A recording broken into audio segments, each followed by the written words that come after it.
namshukuru Mungu kwa kujiandaa na Mungu tena. Nashukuru Bwana amekana. Amen. Nashukuru sana. Mungu abariki jamani. Amen. Kwenye maisha yangu kuna shida sana. Ukipata nafasi hii tupiko sahihi. Kwenye maisha yangu usilie. Kisa maisha kusamehe. Kwenye maisha yangu takatifu ni vizuri sana. Utaka utufa Mungu atapewa. Kwenye maisha yangu kuna kazi. Sirudi. Amna zambi ambayo sijapitia. Amna tu. Mungu kulikubali tena. Sio hivi nishakataliwa. Sio hivi. Nishakataliwa. Ili namshukuru Mungu sana. Ushaenda kanisani ukaambiwa ni mwenye dhambi usikusali na sisi. Ushaenda kanisani ukaambiwa hivi. Lakini leo namshukuru Mungu tena kwa kunipokea. Namshukuru Mungu sana. Jamani, tupewe nafasi ya kuomba. Hamna linaloshindikana kwa Mungu. Unaweza ukawa na akili sana darasani. Unaweza ukawa na kila kitu. Lakini Mungu akiamua kuweka mkono wake, utafanikiwa. Maisha yenye dhambi yanahuzunisha. Ukipewa nafasi ya kusali, sali sana. Nikupa msufu sana. Sio kama nilikuwa napenda. Ni ile tu natakiwa umefanya. Unatakiwa utakulala nje tu. Utakuta mtu ulale kwa wanaume wala wapi, lakini unalala nje. Mimi ni maza nipo darasa la 3. Lakini nilikuwa sile chochote, lakini nilikuwa naambia kwamba huyu mtoto ameshashindikana. Na namshukuru. Mimi ni maumo tumbo na miaka mingi.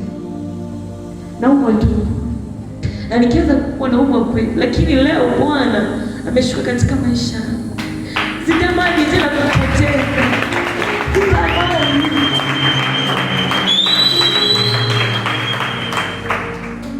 Kwa hiyo tukipewa nafasi ya kumwomba muombe. Bwana anaokoa. Mungu yupo. Bwana asifiwe sana. Usiondoke. Kilichokuwa kimefunga kinamfanya aume tumbo, sio tumbo la kawaida. Alikuwa amefanya agano na majini, alikuwa amemkamata. Kwa ndio maana hiyo tabia alikuwa anafanya haikuwa akili yake. Bwana asifiwe sana. Bwana asifiwe sana. Kilichokuwa kinamuendesha hakuwa yeye. Leo anatoka mazima, na huyu kwa uwezo ambao Mungu amenipa inamtangaza katika jina la Yesu. Roho Mtakatifu akamate maisha yako. Wale waliokuwa na kuzalia wewe ni binti wa ovyo wataanza kuona Mungu akikutumia kwa viwango vya ajabu sana. Kila potaima takatus.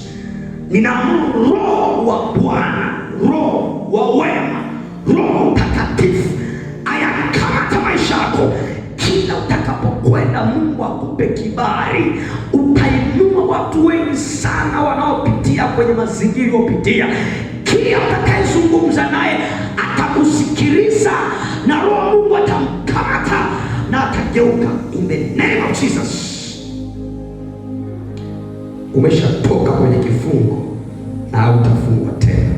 Utakuwa binti nzuri, utakuwa na familia nzuri katika jina la Yesu. Hakuna kitakachokuzuia kuyapata maisha ambayo unahitaji. In the mighty name of Jesus. Amen. Pigie Yesu.